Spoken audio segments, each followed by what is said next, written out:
And bring in Ershad Alijani from France 24's Observers team. Great to see you, as always. You and I spoke last month, and you told me we spoke about things that have changed in Iran. You even told me about women in cities outside of the capital riding motorbikes. Have things improved on since then? We have actually some dramatic incidents in the last month. Puya Mollai, a young Iranian man, was killed by several police shots while trying to attend the symbolic anniversary of Kian Pir Falak. It was another drama.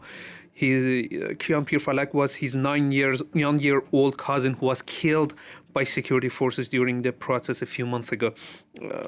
The people of Saqqez went on a general strike when the state started a construction in the graveyard to hide the Mahsa Amini's grave in that city. Mahsa Amini originated from that city. This was the last attack that systematically affected the graves of many symbolic martyrs of the revolution, most of them just being destroyed and burned. The Islamic Republic has fined and even detained some actresses, including some superstar of Iranian cinema, for refusing to wear the Islamic hijab in public.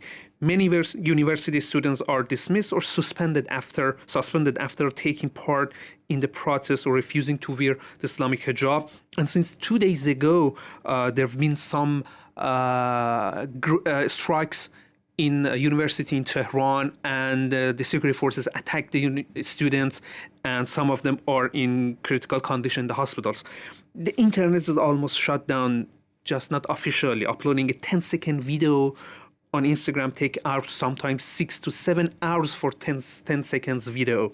With arrest, threats against journalists and activists, heavy prison sentences, and the ratification of laws to punish to heavy fines and imprisonment terms, even more than before. Women who publicly rebel against the Sharia law, it seems the regime is trying to show that it's in charge by showing off with violence and terror. So, okay, there's clearly been a clampdown. What is the state of relations between the public and the state? Look, it seems the regime has maneuvered itself into a dead end.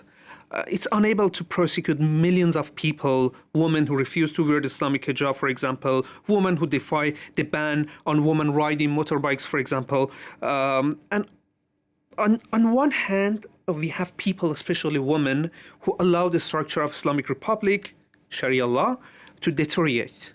And also we have other people, on the other hand, we have the people who are angry on every conceivable level. For example, we have historical inflation of more than 80% in 1 year, lack of potable water, a lack of electricity, lack of jobs, deteriorating infrastructures.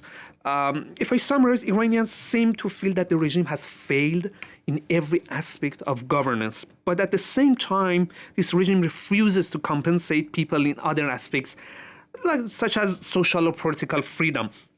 It continues to execute protesters in kangaroo courts, arrest and kill the protesters, and harass the families of these victims who they have been killed or executed. Maybe the Islamic Republic had lost by miles every day in the women freedom life protests in the first months. Now it seems losing every day by inches. Very briefly, Ershad, it sounds like it's a stalemate. Nothing's really changing. Yes, in a sense it is, but the events we are witnessing in Iran indicate that the hatred in this stalemate is increasing day by day, and people, especially the younger generation, are distancing themselves more and more to every symbol of the Islamic Republic. Of course, especially everything that has to do with Islam and Sharia is becoming anathema. There are many signs of it. For example, the violent attacks to the symbols of the Islamic Republic. For example, putting fire on the Basij bases, forces of Revolutionary Guard, mosques, as even violent attacks to mullahs in the street apparently have increased in recent months.